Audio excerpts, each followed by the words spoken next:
Hello friends, स्वागत है आपका आपके अपने YouTube channel R S teacher academy पर। दोस्तों, आज की वीडियो में हम बात करने वाले हैं बाल विकास के सिद्धांत यानी कि प्रिंसिपल्स ऑफ चाइल्ड डेवलपमेंट। तो चाइल्ड डेवलपमेंट के जितने भी प्रिंसिपल्स हैं उन सभी का डिस्कस करने वाले हैं हम, और एग्ज़ाम के पॉइंट ऑफ व्यू से काफ़ी इंपॉर्टेंट जो अब ये वीडियो रहने वाली है।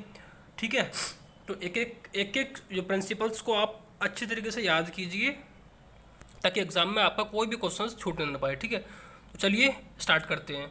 और दोस्तों, अब बाल विकास के जो सिद्धांत हैं वो देखिए, फर्स्ट आपका है निरंतरता का सिद्धांत। ठीक है, सेकंड आपका व्यक्तिक अंतर या विभिन्नताओं का सिद्धांत, एंड नेक्स्ट है आपका विकास क्रम की एकरूपता का सिद्धांत, विकास की गति की भिन्न भिन्न दर का सिद्धांत, एंड अगला आपका है विकास सामान्य से विशिष्ट की ओर चलता है, परस्पर संबंध का सिद्धांत, एकीकरण का सिद्धांत, विकास की दिशा का सिद्धांत, विकास की भविष्यवाणी की जा सकती है, और वृद्धि और विकास वंशानुक्रम एवं वातावरण की अंतःक्रिया का परिणाम होता है।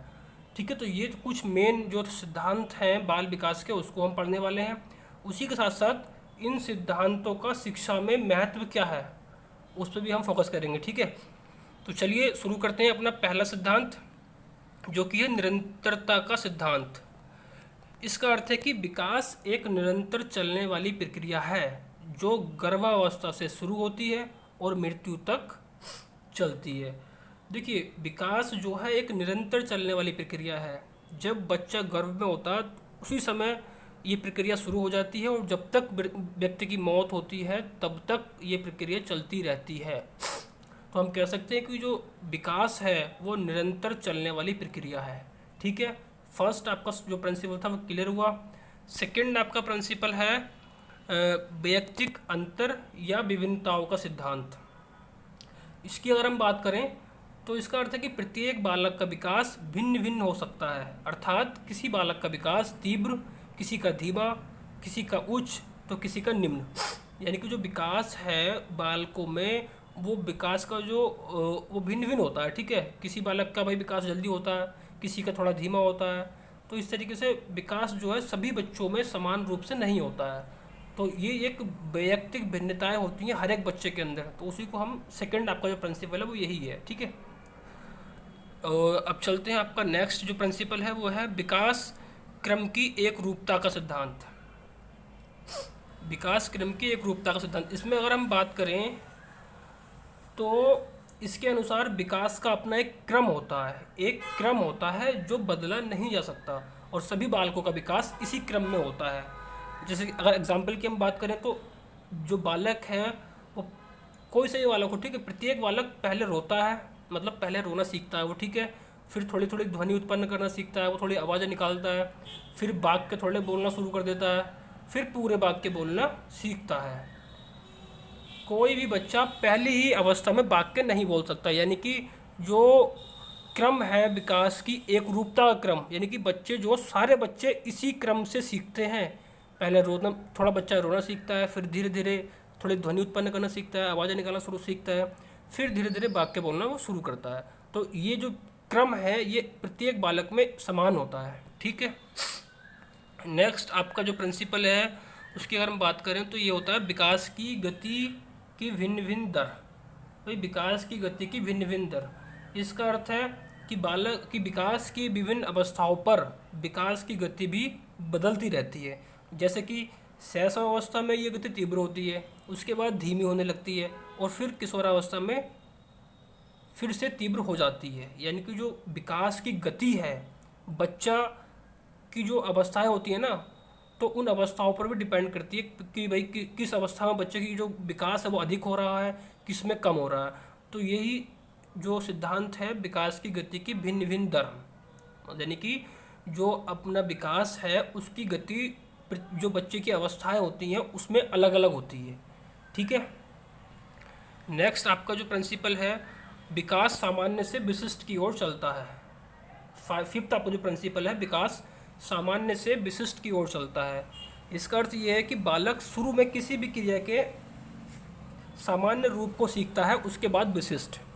जैसे अगर एग्जाम्पल की हम बात करें तो बालक शुरू में किसी वस्तु को उठाने के लिए दोनों हाथों का सहारा लेता है, और धीरे धीरे वह केवल एक उंगली तथा अंगूठे की मदद से एक बारीक पेपर को भी उठाना सीख जाता है। यानी कि विकास सामान्य से विशिष्ट की ओर, बच्चा पहले जो सामान्य चीज़ें होती हैं, जो सिंपल सिंपल होती हैं, उसको करना सीखता है, फिर धीरे धीरे धीरे धीरे विशिष्ट की ओर बढ़ता चला जाता है।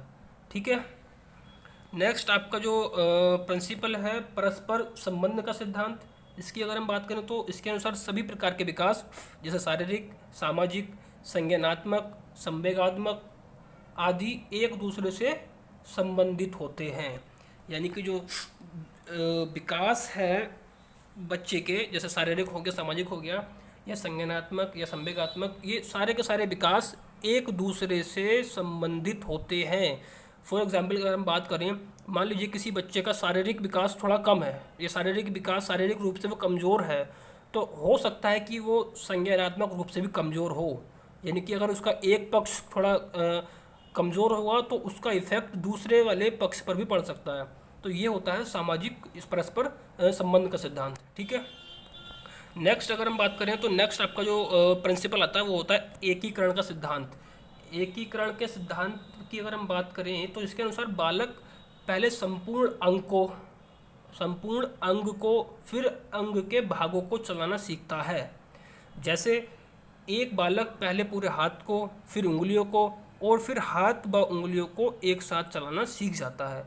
एकीकरण का सिद्धांत क्या है कि बच्चा जो है पहले कोई भी एक संपूर्ण जो उसका अंग है उसको चलाना सीखता है। ठीक है। मान लीजिए पूरा हाथ पहले चलाना सीख रहा है, उसके बाद वो हाथों की उंगलियों को चलाना सीखेगा। ठीक है। फिर उसके बाद धीरे धीरे वो दोनों ही हाथों के साथ साथ उंगलियों का प्रयोग भी दोनों एक साथ करना सीख जाता है। तो ये होता है हमारा एकीकरण का सिद्धांत।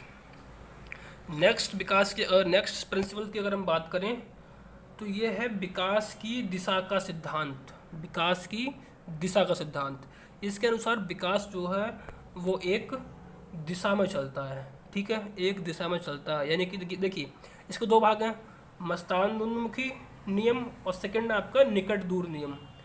पहले नियम की अगर हम बात करें तो विकास सिर से पैर की ओर चलता है, या विकास सिर से पैर की ओर होता है। ठीक है। ये यहाँ होता होगा। पहले बच्चा गर्दन संभालना सीखता है। ठीक है। पहले बच्चा गर्दन संभालना सीखता है, उसके बाद बैठना सीखता है, उसके बाद घुटनों के बल चलना सीखता है, उसके बाद खड़े होकर सहारे से चलता है, फिर बिना सहारे के चलना सीखता है। यानी कि जो विकास की दिशा है, विकास की जो दिशा है वो दर्शा रहा है। देखो पहले बच्चा गर्दन को संभालना सीखता है। ठीक है। फिर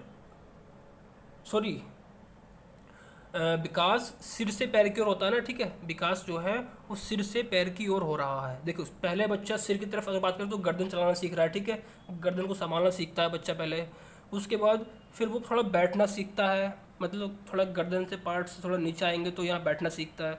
फिर उसके बाद उससे थोड़ा नीचा और तो घुटनों के बल चलना सीखता है, फिर खड़े होकर चलना सीखता है। ठीक है। तो इस प्रकार जो विकास है वो सिर से पैर की ओर हो रहा है धीरे धीरे। पहले सर से, मतलब स्टार्टिंग कहाँ से हो रहा है, ऊपर से, सर की तरफ से। तो इसको हम बोलते हैं मस्तानुन्मुखी नियम। ठीक है।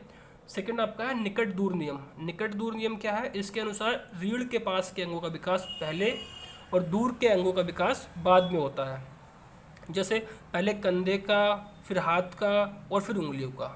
कहने का मतलब ये है, ये जो आपका विकास की दिशा का सिद्धांत में जो सेकंड आपका है नियम, निकट दूर नियम, सबसे पहले उन अंगों का विकास होता है जो रीढ़ की हड्डी के पास होते हैं।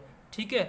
पहले जो रीढ़ की हड्डी के पास होगा उसका विकास होगा, फिर उसके बाद उससे थोड़ा आगे जाएंगे तो उसका विकास होगा।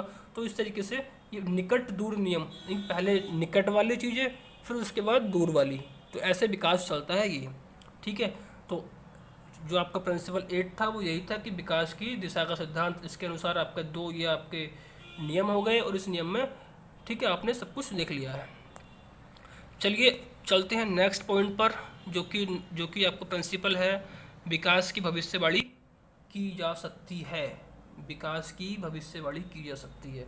इसके अनुसार बालक की वृद्धि और विकास की गति को ध्यान में रखकर उसके आगे बढ़ने की दिशा और स्वरूप के बारे में भविष्यवाणी की जा सकती है। यानी कि देखिए कहने का मतलब क्या है इसका, ये जो प्रिंसिपल आपका है भविष्यवाणी का, ठीक है, बच्चा कोई आपकी क्लास में है, बच्चे की वृद्धि कैसे हो रही है, उसके विकास की गति कैसी है। कोई बच्चा समझदार है, पढ़ने में अच्छा है, तेज है, तो हमें उसकी भविष्यवाणी कर सकते हैं कि हाँ ये बच्चा आगे चलकर कुछ ना कुछ करेगा।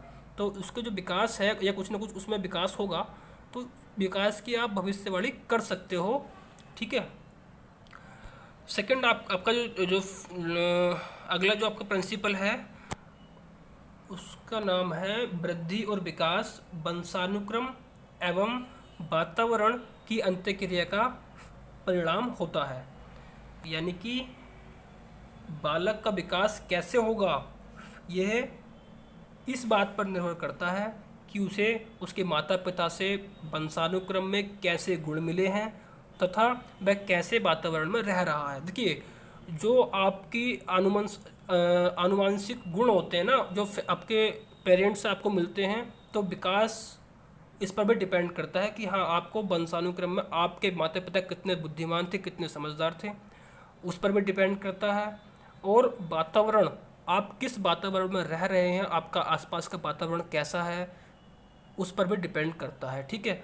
तो जो विकास या वृद्धि और विकास दोनों चीज़ों की अगर हम बात करें, तो ये जो है वंशानुक्रम यानी कि आपके जो जीन्स जो आपको मिले हैं आपके पेरेंट्स के द्वारा, वो प्लस वातावरण जो आपके आसपास का जो वातावरण है उसकी अंत्यक्रिया का परिणाम होता है। उसके अंत्यक्रिया के फलस्वरूप जो भी विकास आपके अंदर होता है, ठीक है, तो वो ये इसी सिद्धांत के अनुसार होता है। तो आई होप ये आपको जो प्रिंसिपल्स हैं वो समझ में आए होंगे। तो इसके बाद अब हम बात करते हैं इन सिद्धांतों का शिक्षा में महत्व क्या है। ये काफ़ी इंपॉर्टेंट चीज़ है, क्योंकि जो आपके क्वेश्चंस हैं वो यहीं से महत्व से निकल के आते हैं। ठीक है। जो आपके एग्ज़ाम सीटेट हो गया, यूपी टेट हो गया, तो काफ़ी अच्छा टॉपिक है ये, और काफ़ी क्वेश्चंस भी इससे हर बार पूछे जाते हैं सीटेट में। तो आप ध्यान रखें इन सिद्धांत। देखिए, पहले अगर हम महत्व की बात करें फर्स्ट, तो इन सिद्धांतों से शिक्षक बच्चे के बारे में जानकारी प्राप्त कर लेता है तथा उसके अच्छे विकास के लिए उपयुक्त विधियों का प्रयोग कर सकता है। देखिए, सारे जो हमने प्रिंसिपल्स पढ़े हैं उसके अनुसार आप बच्चे की जानकारी प्राप्त कर लोगे कि बच्चा किस तरीका है, बच्चे के माता पिता कैसे हैं, बच्चे का बैकग्राउंड कैसा है, बच्चा किस वातावरण में रह रहा है। यानी कि इन सभी चीज़ों के बारे में आप जान लेंगे बच्चे के बारे में। फिर उसके बारे में उसके बाद आप उसके अकॉर्डिंग, बच्चे के अकॉर्डिंग जो आपकी शिक्षण विधि है उसका आप प्रयोग कर सकते हैं। ठीक। सेकंड पॉइंट आपका शिक्षार्थियों के सीखने का क्या तरीका है, ये जानने में शिक्षक की सहायता मिलती है, शिक्षक को सहायता मिलती है। तो शिक्षार्थी किस तरीके से सीखता है, उसका विकास किस तरह से हो रहा है, किस बुद्धि का है वो, तो बच्चे एक तरीके से शिक्षार्थी को जो विद्यार्थी है, जो शिक्षक है, वो ये जान लेगा कि बच्चा कैसे सीखेगा, फिर वो उसके अकॉर्डिंग उसको पढ़ा सकता है, उसको समझा सकता है। ठीक है, किसी भी पॉइंट को। थर्ड आपका पॉइंट है शिक्षक इस सिद्धांत को जानकर बच्चों के लिए उचित वातावरण उपलब्ध करा सकता है। ठीक है। तो ये पॉइंट्स आपके कुछ हो गए बाल विकास के सिद्धांत से जो पॉइंट निकल के आए वो सारे आपने यहाँ चेक कर लिए हैं। आई होप आपको सारे प्रिंसिपल्स और उसका शिक्षा में क्या इम्पोर्टेंस है वो आपको समझ में आया होगा। एक एक पॉइंट इस वीडियो का काफ़ी इम्पोर्टेंट है, ठीक है, एग्ज़ाम के पॉइंट ऑफ व्यू से। सो इस वीडियो में सिर्फ इतना ही, सारा कुछ आपके प्रिंसिपल्स हैं वो कंप्लीट हो गए हैं, 10-12, ठीक है, 8-10 जो प्रिंसिपल्स थे वो आपके यहाँ कंप्लीट हो गए हैं। ठीक है। तो इस वीडियो में सिर्फ इतना ही। Thank you for watching. If this video is useful to you, so please support us by doing subscribe the channel and like and share।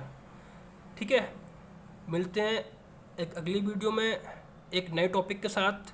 तब तक के लिए नमस्कार, जय हिंद, जय भारत।